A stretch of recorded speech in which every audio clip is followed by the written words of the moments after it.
जय श्री गणेश। नमस्कार, मैं आचार्य संजय द्विवेदी। 5 दिसंबर 2022 ये अत्यंत महत्वपूर्ण तिथि है, क्योंकि इस तिथि में नवग्रहों में दो अत्यंत महत्वपूर्ण ग्रह हैं, उनका आपसी संबंध बन रहा है, ऐसी राशि में बन रहा है, वो भी अत्यंत महत्वपूर्ण है। नवग्रहों में जिन्हें युवराज कहा गया है तथा शुक्राचार्य जो दैत्य गुरु हैं तथा संपूर्ण संसाधन प्रदान करने वाले, ऐश्वर्य वैभव के स्वामी, सुख संपदा देने वाले, जीवन का जितना भी ऐश्वर्य वैभव सुख साधन है, इसी के साथ जितना भी भोग विलास है, इनका समस्त कार्यकत्व शुक्राचार्य के पास है। इसी प्रकार से जितना भी बुद्धि से संबंधित कार्य है, व्यापार है, वाणी से संबंधित कार्य है, तथा ज्ञान रूपी जितना भी चीजों का कार्यकत्व है, वो बुध के पास है। कैलकुलेशन का कार्यकत्व बुध के पास है, गणनाओं का कार्यकत्व बुध के पास है। तो जब दो अत्यंत महत्वपूर्ण ग्रहों का संयोग गुरुदेव बृहस्पति की राशि में, धनु राशि में होगा, तो ये बहुत महत्वपूर्ण होने जा रहा है। आज मैं तुला राशि के लिए शुक्र तथा बुध के महालक्ष्मी योग का क्या लाभ मिलने वाला है, कौन सा भाव अत्यंत प्रबल होगा तथा कहां पर समस्या आ सकती है तथा उसका क्या निराकरण है, संपूर्ण विश्लेषण मैं पूर्ण तर्क के साथ करने जा रहा हूं। तुला राशि शुक्राचार्य की ही राशि है।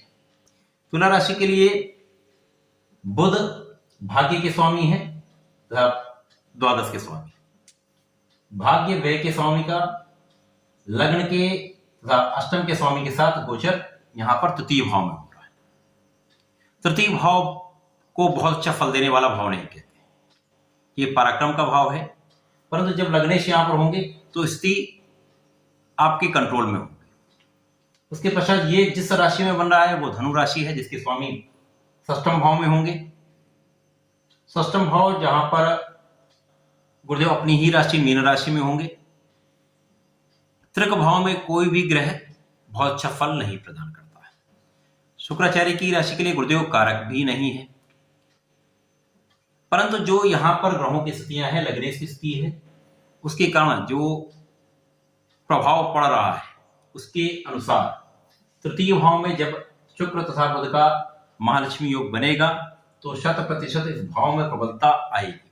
आपका परिश्रम बढ़ जाएगा, आपके साथ लोगों का सहयोग बहुत मैत्रीपूर्वक हो जाएगा, साथ ही साथ आपके भाई बहनों का सहयोग आपके साथ होगा। बुध जो भाग्य के स्वामी हैं, अब भाग्य के स्वामी का लग्न के स्वामी के साथ गोचर जब तृतीय भाव में होगा और उनकी दृष्टि का प्रभाव जब आपके भाग्य पर होगा तो 100% इस समय में आपके भाग्य में प्रबलता आएगी, क्योंकि शुक्र बुध परम मित्र है। दोनों मित्रों का संयोग जब गुरुदेव की राशि से होगा जो अत्यंत शुभ ग्रह है, तो निश्चित रूप से आपका भाग्य अत्यंत प्रबल होगा। तो भाग्य की प्रबलता से बहुत सारे आपके अवरुद्ध कार्य बनने लगेंगे, आपके रुके हुए काम में प्रगति आएगी, आपका कार्य आगे बढ़ने लगेगा। जो आप कार्य करते हैं, जो जिस कार्य क्षेत्र में है, उसमें कहीं ना कहीं जो तुला राशि के लिए ढैया का प्रभाव चल रहा है, उसमें भी अब आपको बहुत रिलीफ मिलेगा, बहुत आप वहां पर अच्छी स्थिति में आएंगे।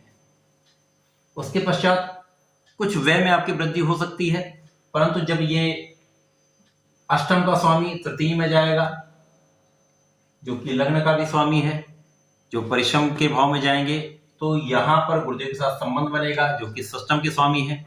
तो यहाँ पे जो स्वास्थ्य समस्याएं चल रही थी उनसे कहीं ना कहीं आप बचेंगे, कष्टों से बचेंगे, संकट से बचेंगे, आपके पूजा पाठ में आपका मन लगने लगेगा, आध्यात्मिकता में वृद्धि हो जाएगी, आपके ज्ञान में कुछ वृद्धि होगी।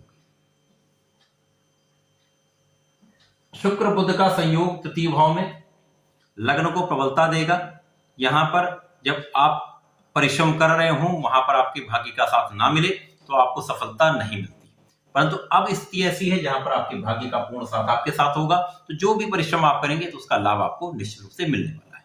इस समय जो महालक्ष्मी योग का लाभ आपको मिलने वाला है, उसमें आपका तृतीय भाव प्रबल होगा, जिसके कारण आपके भाग्य में प्रबलता आएगी। आपकी भाग्योन्नति से आपके समस्त कार्यों में आप प्रगति करने लगेंगे, आपको लाभ मिलने लगेगा, अब जीवन में आप आगे बढ़ने लगेंगे। तो ये समय कुछ धैर्य रखने का भी है, पेशेंस रख के यदि आप कुछ कार्य करेंगे, परिश्रम में वृद्धि कर देंगे, तो निश्चित रूप से आप सफल रहने वाले हैं, आप आगे निश्चित रूप से लाभ इसका लेंगे। तब यहाँ पर बहुत बड़ा धन का लाभ आप नहीं लेने वाले हैं, कहीं ना कहीं कुछ यदा कदा कुछ समस्याएं भी होंगी, चूंकि राहु का गोचर आपके सप्तम भाव में है, तो यहाँ जीवन साथी के साथ भी कहीं ना कहीं सामंजस्य में समस्या आएगी, स्वास्थ्य समस्याएं भी होंगी, मन का द्वेलन भी होगा। तो यहाँ पर आपको सावधानी रखने के साथ साथ पेशेंस भी रखना होगा। यदि आप ऐसा कर लेते हैं तो आगे आपको लाभ निश्चित रूप से बढ़ेगा, आप उसका लाभ प्राप्त कर पाएंगे। तुला राशि के जातकों को नियमित रूप से सूर्यदेव को जल भी देना चाहिए तथा महादेव पर जलार्चन करना चाहिए। यदि प्रत्येक शनिवार को काले तिल का अर्पण करते हैं तो निश्चित रूप से आपके जीवन में जितने भी समस्याएं हैं उनसे आप मुक्त होंगे तथा आप लाभ प्राप्त करें। तो ऐसा करें, इसका लाभ लें। धन्यवाद, नमस्कार।